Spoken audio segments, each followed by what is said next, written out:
Vous savez qu'il y a des pays où il n'y a pas de terre, où rien ne pousse. Vous connaissez Dubaï, n'est-ce pas? Les gens font comment pour que Dubaï soit l'une des plus belles attractions? Vous connaissez le Rwanda? Aujourd'hui en Afrique, le Rwanda est la deuxième plus belle attraction d'Afrique. Pourtant, le Rwanda n'est rien devant nous. Est-ce qu'on se comprend? Est-ce qu'on comprend quelque chose? Les États-Unis, c'est le pays où on fait le plus de séminaires, de conférences dans le monde. C'est pour ça qu'ils sont première ou deuxième puissance mondiale. Non, je dis deuxième parce que moi je reviens de Chine. Ce que j'ai vu en Chine, c'est rien comparé à ce qu'on espère voir aux États-Unis. Donc c'est pour vous dire en réalité que vous êtes la bienvenue. Bienvenue à cette magnifique conférence. Concentre, restez focus, que ton voisin ne te dérange même pas. Ton téléphone doit être éteint. Parce que ce que tu vas entendre aujourd'hui, et ce que tu vas faire de ce que tu vas entendre aujourd'hui, pourra transformer ta vie. Alors, moi je suis Mr. Success, Project and Event Manager. J'ai fait beaucoup de choses dans ma vie, beaucoup de choses. J'ai été dans les télé, radio, j'ai été animateur radio. J'ai à un moment, en fait, je suis comme tout Camerounais. Je ne me suis pas concentré à ce que j'ai appris à l'école. À la base, je suis scientifique. Et je ne sais pas comment un scientifique a fait pour se retrouver à la radio et à la télé. Je quitte de la radio à la télé, je me retrouve en train de gérer les projets, les événements, etc. C'est comme ça que je décide d'aller faire Project and Event Management à l'ESSEC. À peine je commence là-bas, je constate que ok, mes parents disent que non, ce n'est pas la filière porteuse. Vous avez entendu parler de la filière porteuse? Vous avez entendu parler de la filière porteuse? Ça veut dire la filière qui va donner l'emploi rapidement. On me dit non, on va faire comptabilité et finance. Et je suis allé faire comptabilité et finance. Jusqu'à ce que j'ai eu le BTS. Et on était, je me rappelle, sur la liste des admis, nous étions près de 7000. Non, 7000 ou 17 000. Non, 7000 qui avons réussi. Et 25 000 avaient composé. Je me suis demandé que tous les autres qui ont échoué, là, ils m'ont fait quoi après? Non, ce sont ceux qui ont échoué. Tous ceux qui ont passé là sont où aujourd'hui? Vous croyez qu'on a besoin de 7000 comptables au Cameroun? Vous pensez qu'on a besoin de 100? Arrêtez de vous tromper, ma très chère famille. L'école est bien. Allez à l'école. Je suis allé à l'école. Si je parle devant vous aujourd'hui, c'est parce que je suis allé à l'école. Continuez à aller à l'école. Mais sachez pourquoi vous partez à l'école. L'école, ce n'est pas pour emmagasiner les diplômes et aller chercher le travail. Non. L'école, c'est pour deux choses. Avoir les relations. Est-ce que tu peux dire relation? Relation. Deux, l'école, c'est pour résoudre les problèmes de la vie. Pour trouver des solutions spécifiques à chaque problème de la vie. Si tu vas à l'école parce que tu veux un diplôme, beaucoup de diplômes que nous produisons au Cameroun ne correspondent pas à des emplois. C'est pour ça que les gens chôment. Et jusqu'à présent, les gens ne comprennent pas. Et c'est pour ça qu'à un moment, j'ai abandonné. J'ai dit que non. Je ne fais que... Je suis acquitté de telle filière à telle filière. J'ai emmagasiné les diplômes, etc. Les connaissances, j'en ai. Le travail est où? Quand on me recrute même pour la première fois à Bolloré, à Douala, ce n'était même pas pour ce que j'ai appris à l'école. Je ne sais pas si on se comprend. Ce n'était même pas pour ce que j'ai appris à l'école. Donc, vous tous ici, beaucoup d'entre vous vont réussir, pas parce qu'ils ont eu tel ou tel diplôme, mais parce qu'ils ont été intelligents dans ce qu'ils ont fait à l'école.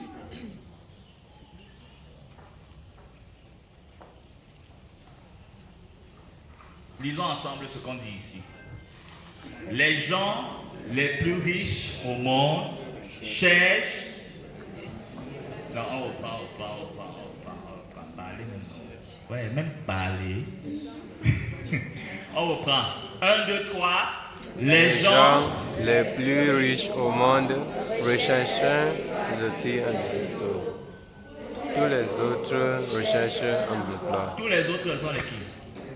Les autres sont les qui? Ce sont les autres. On a dit les gens les plus riches au monde. Ok, quand on dit les gens, on dit les autres sont les qui? Les autres. Les gens qui ne sont pas riches, non. Ok. Donc si toi, je ne veux pas, je n'entre pas dans ta poche. Je ne suis pas chez toi. Mais toi-même, regarde ta vie. Et tu te vois si tu es parmi les autres. Ou bien, tu es riche. Donc si tu es riche, ou alors tu veux être riche, sache que voilà ce que tu dois faire. Mais si tu veux être les autres, il n'y a pas de problème. Bon, va chercher l'emploi. Va chercher l'emploi. Et Jacques a expliqué ça tout à l'heure. À peine 1% d'employés touchent cette chiffre. Si je montre que quelqu'un me prouve le contraire. 1% des employés dans le monde, au Cameroun, dans le monde, touchent cette chiffre. C'est-à-dire qu'elle est capable de toucher millions le mois. Et pourquoi tu arrives à ce niveau-là? Nous tous, nous savons combien le chemin est long et parfois on n'y arrive même jamais. Deuxième phrase. Si on me donnait la chance de tout recommencer, c'est pas moi qui dis. C'est pas moi qui dis. C'est un monsieur qui est dans le top 5. Je crois qu'il est toujours dans le top 5, non, Jacques? Oui, voilà. Il est toujours dans le top 5 des personnes les plus riches au monde. Il dit que si on lui donnait la chance de recommencer, il choisirait quoi? Marketing de réseau.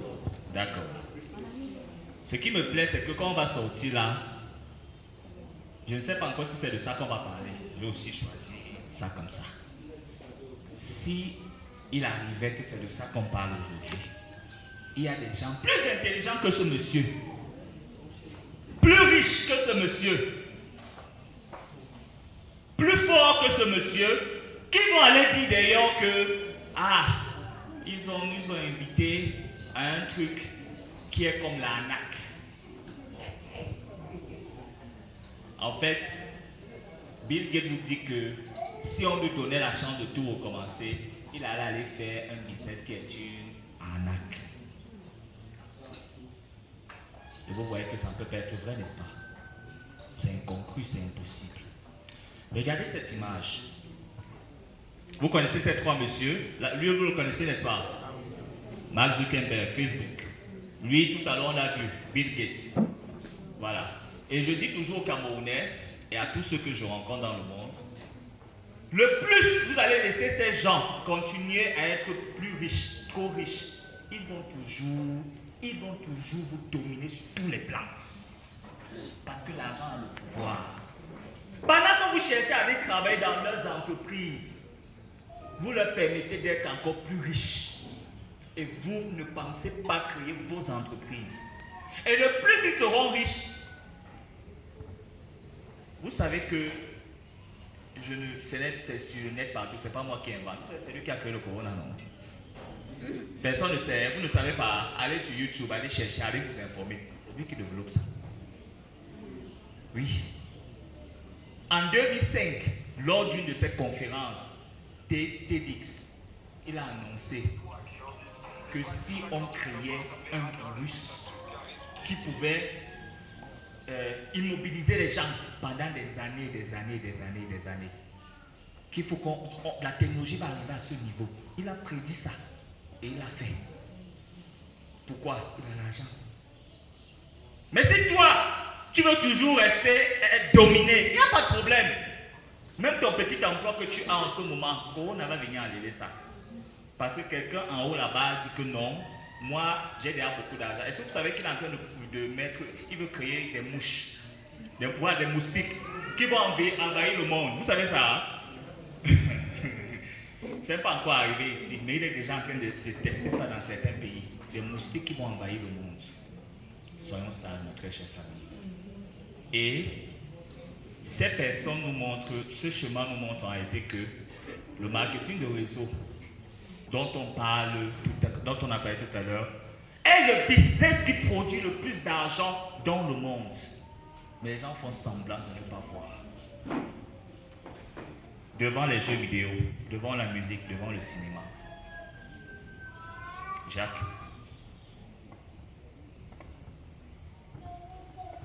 Beaucoup de personnes vont me dire que je n'aime pas le marketing de réseau parce que c'est pyramidal. Vous avez entendu ça? C'est pyramidal. Beaucoup de personnes utilisent même le mot là, si on leur demande que c'est quoi une pyramide. Il ne va pas t'expliquer c'est quoi une pyramide. Alors voici ce qu'on appelle une pyramide. Qui est un parent ici? Qui est à la tête d'une grande famille? Qui ici est à la tête d'une grande famille? Et les gens ont peur. Je ne vais rien faire avec vos familles, oh pardon. Qui est ici à la tête? Vous régnez vos enfants et vos femmes, vos enfants. Qui est ici à la tête d'une grande famille? Voilà, le monsieur, c'est le seul d'eux. D'accord, ok, ça va. Ça va, j'ai compris. Si on disait ici que qui veut 10 000, tout le monde allait lever la main. C'est l'argent. Ok, qui veut 10 000? C'est l'argent. Alors, les messieurs ou les personnes qui ont dit qu'ils sont à la tête d'une grande famille, en réalité, sont à la tête d'une pyramide. Ok, regardons là en haut. Vous voyez l'entreprise, une entreprise traditionnelle. On a demandé tout à l'heure, Jacques a demandé tout à l'heure qui travaille dans une entreprise. Vous êtes dans une pyramide. Est-ce que vous saviez ça? Où il y a une personne qui est en haut. Et il y a des personnes en bas. Est-ce que ça fait pas la pyramide? C'est la pyramide, n'est-ce pas? Ok, le gouvernement, on a notre papa, Popol, qui est en haut là-bas, n'est-ce pas? Il est en haut. C'est quoi? La pyramide. Il y a les ministres, etc. On continue. Des gens qui sont à l'université, à l'école, partout là, vous êtes dans une pyramide. Regardez. Parce qu'il y a le principal, il y a les enseignants, les surveillants, et puis il y a vous, les étudiants, les élèves. Vous êtes dans une pyramide.